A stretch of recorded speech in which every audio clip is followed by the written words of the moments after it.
Hi guys! Welcome back to our vlog. Another day, another vlog. Chimay Serye episode 2. Kwento ko lang po noong time na nasa puder ako ng nanay ko ay di mo ako makikita na naglilinis o nagluluto sa bahay. Maliban na lang po sa kwarto ko na doon talaga ako nag-o-organize ng mga gamit ko. Ito po yung nag-aaral pa ako noon bilang irregular college student. Nagtatrabaho ako ng part-time as secretary. At nagsa-sideline din ako sa aking tita bilang cleaner at errand girl.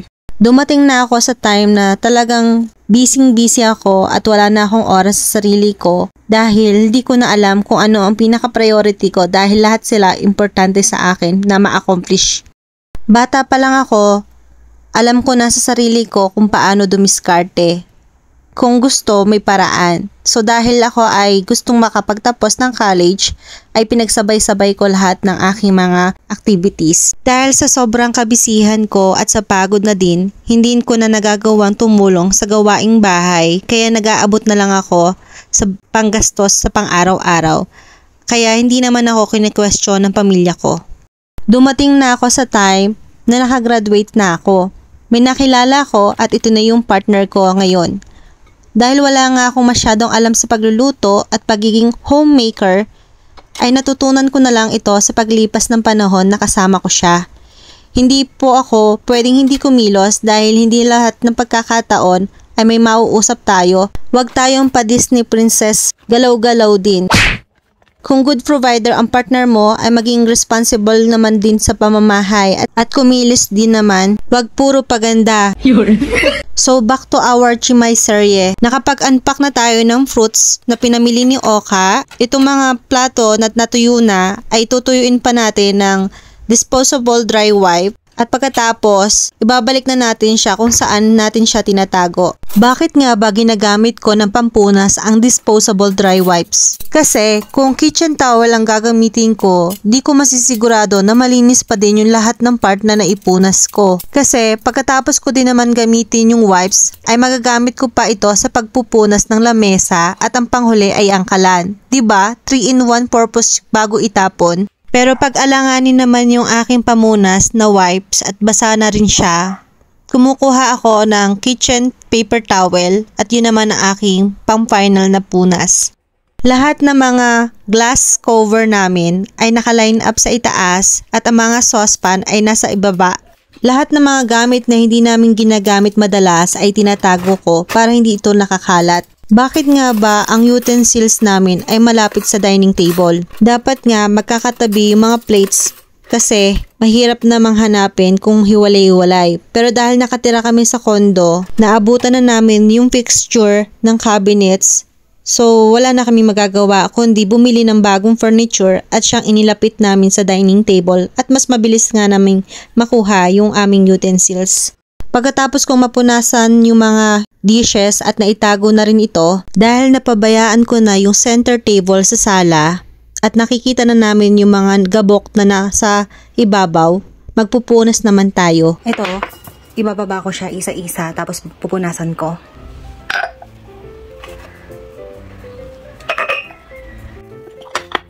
Mga candy lights, ayan, holder ko ganyan, mga seashells din.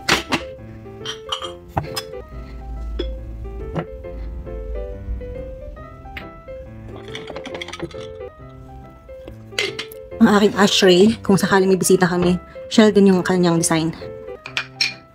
Ang aming candle.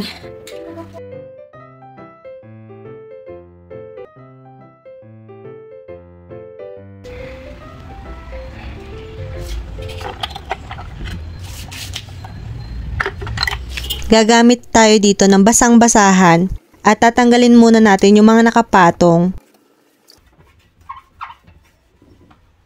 Idamay na natin yung nasa ibabang patungan. Pagkatapos ng basang pamunas, ay gagamit tayo ng tuyong basahan sa panghuli. Pupunasan natin ng tuyo. Bago natin ibalik ang mga seashells na nakapatong, ay gagamitan ko ng duster para maalis yung mga gabok na nakadikit. Ito naman, meron tayong ganito.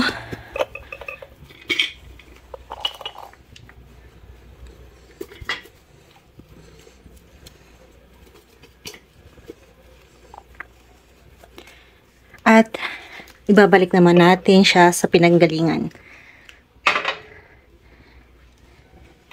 Ito, dahil sa napakarami nito, hindi ko na maisa-isa to. Pinagpagan ko lang siya ng ganun. Pagkatapos maibalik yung mga nakapatong sa center table, magwawalis naman tayo dahil napunta sa sahig yung mga gabok na tinanggal natin sa pagdadusting. Bakit ganito nga ba ang gamit kong walis? Samantalang nakatira ako dito sa Baguio City na marami nagtitinda ng walis tambo na may tatak pang Baguio. Sa tagal ko nang gumagamit ng walis tambo ay lagi kong napapansin na nalalagas ito at mahirap itong gamitin kapag basa yung sahig. Dahil sawa na ako mag-ulit na pagwawalis sa nanlagas na tambo ay bumili na kami ng plastic walis. At ang advantage pa nito, kahit sa basa ay pwede ko itong gamitin. Kailangan walisan din yung ilalim ng sopa at i-vacuum para maabot yung mga hindi makuha ng walis. Pagkatapos nating magwalis at mag-vacuum, mag-mop naman tayo ng floor. Nilalagyan ko ng Clorox at sabon yung tubig para ma-disinfect yung mga nakadikit na mikrobyo. After ko magpunas ng may sabon, ay babanlawan ko ng 3 beses hanggang mawala yung bula at Clorox. Mahirap naman maapakan ng aming alagang aso na may sabon kaya talagang binabanlawan ko ng ayos. Pagkatapos ko magbanlaw ng sahig, ay gagamit ako ng slipper na may basahan para kahit maglakad ako ay nakakapaglinis pa din ako ng sahig. Nilas ako ng ganito para habang naglalakad ako, nalilinis din yung aking dinadaanan. Ito ang regular na pambahay namin. Kaya lang ito, kailangan ko maganto kapag tingin ko bagong linis yung floor. Nabibili ko ito sa Japan Home sa Abanao Square at pwede mo naman siyang mabili sa supermarket dun sa cleaning materials. Masarap talagang makita na makintab yung sahig. Nakapaglinis na tayo ng sahig kaya maglilinis naman tayo ng banyo. Nung tumira ako sa Baguio, ang unang tinirhan namin ay sa West Burnham Place Condominium. 2 ang CR doon. So, kapag nagkakasabay kami ni Oka ay hindi naman problemado sa paggamit ng CR. Ngayon, ang problema naman namin sa nilipatan namin ay iisa ang CR. Kaya hassle talaga pa nagkakasabay kaming gagamit ng CR. Maganda at very convenient tumira sa West Burnham Place Condominium ng 2 years. Subalit hindi nila inaalaw na magkaroon ng kahit anong pet. Kaya naman nag-decide kaming mag-move out at nakahanap kami ng pwedeng ang aso. Dito sa Baguio, mahirap makakuha ng perfect condominium unit na pwede rin yung pet, makapagsampay dahil bawal doon yung sinampay dahil masisira yung image ng building. Maliit yung kusina at sala. May 2 malaking bedroom, may 2 CR, maayos yung security, merong very decent neighbors at walkable sa town. Pero dahil nga mag-isa lang ako sa condominium ay naghahanap ako ng maalagang aso na makakasama ko sa unit. Hindi kasi maiiwasan na yung aking partner ay may pinupuntahang importante din. Kaya naman naiiwan ako mag-isa ng 1 buwan. Kaya naman kinonvince ko si Oka na ako ay bigyan niya naman ng 1 aso na makakasama ko. Mahirap kasing makahanap na pet-friendly condo kaya ginarab na namin yung current condo na tinitirhan namin ngayon. Yun nga lang iisa ang CR, kaya hassle. Balik tayo sa paglilinis ng CR. Gumagamit ako ng muriatic acid at yung Zim cleaning powder na color blue. At binabrush ko ito pagkatapos ko maibabad ng ilang minuto. Babanlawan ko ito ng tubig at pagkatapos ay pupunasan ko ng tissue paper para matuyo. Ito na yung output pagkatapos kong linisin yung CR. Naglagay ako ng bagong hand towel. Nag-refill ako ng hand wash soap. Hinugasan ko yung cup. Pinunasan ko na yung mirror. Nakalimutan ko magsuot ng gloves dyan dahil naiwanan ko ang gloves sa taguan sa ilalim ng sink. Dapat wala na rin siyang basura sa trash bin at hinugasan ko rin siya. So kung susumahin ko yung time na consume ko dito is 1 hour ang pagkukuskus ko dito kasama na yung pagkababad.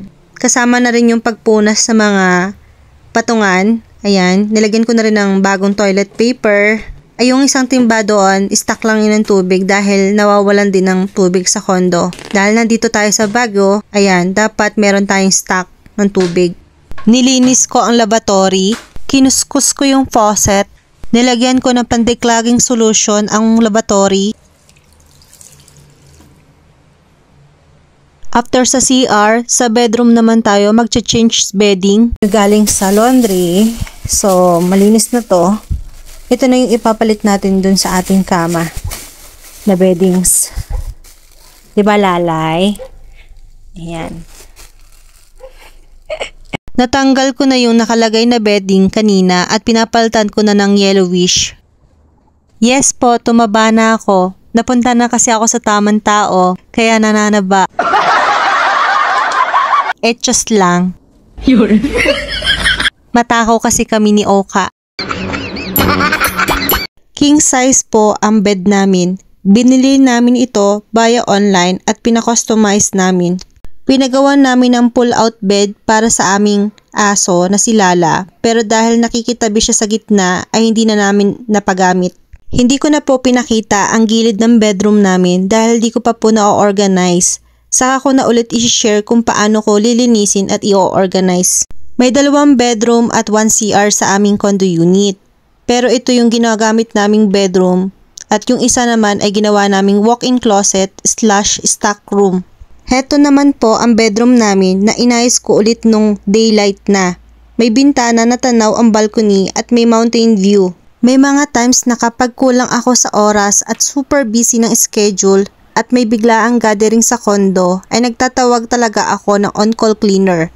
Gising kami ni Oka sa gabi at hapon na ang gising namin. So, hindi practical na tawagin ang on-call cleaner ng 9 AM to 4 PM dahil kasarapan pa ng tulog namin ng hanggang 2:00 ng hapon. Pero kung kinakailangan ay ako lang ang gumigising ng maaga para mag-supervise ng on-call cleaner. Heto po ang aming kitchen and open pantry dahil maliit lang ang aming space at kung ano-ano mga biniling movable objects ay mukhang masikip tingnan. Ito yung mga fruits na nirefill natin kanina. Meron kaming glass jar of rock salt.